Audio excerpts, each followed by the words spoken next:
current crisis in the Labour Party portrays a challenge which faces most political parties, and clearly the Labour Party.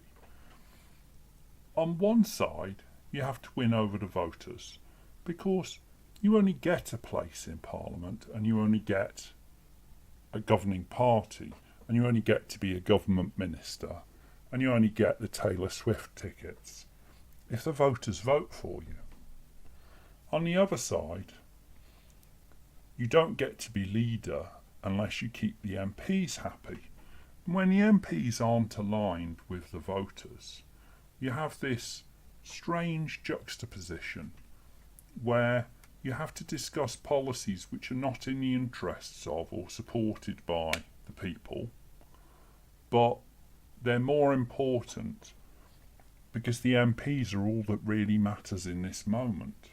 So in this month, only the MPs matter. But in 3 years' time, only the voters matter.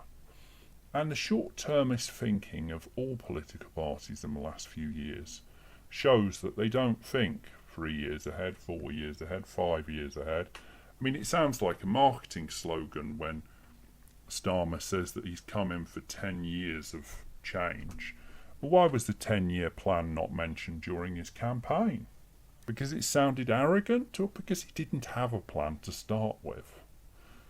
It feels like the plan for 10 years is the plan to have free suits and glasses for 10 years, not the plan to solve Britain's obviously complicated problems and challenges.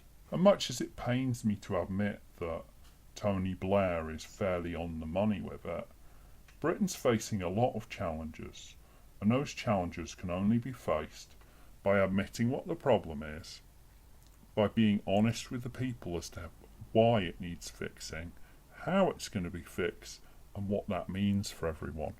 And I don't see a whole lot of that happening. And I don't see a whole lot of that happening for the remainder of the Parliament. Because assuming that the people of Makefield vote in Burnham and we get a Burnham coronation, then we have a policy designed to please the MPs to keep them on side, which won't please the voters.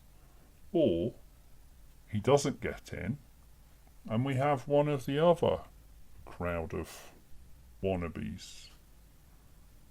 I'm sure they'll have a bump. I'm sure they'll have some initial positivity, a honeymoon period. But honeymoon periods really seem to have been much more limited in modern British history. Power is fleeting, and in this contest, very much so. Whoever wins will lack the credibility of a Prime Minister elected by the people. They'll have the legal credibility, but when they come up with policies which were never voiced, look how Starmer's gone with that. How many people are happy about no jury trials and digital ID? Yet no one really cares, because at the end of the day, until 3 years' time, the voters mean nothing. And in 3 years' time, the only reason they mean anything is that they get to give them their seats back.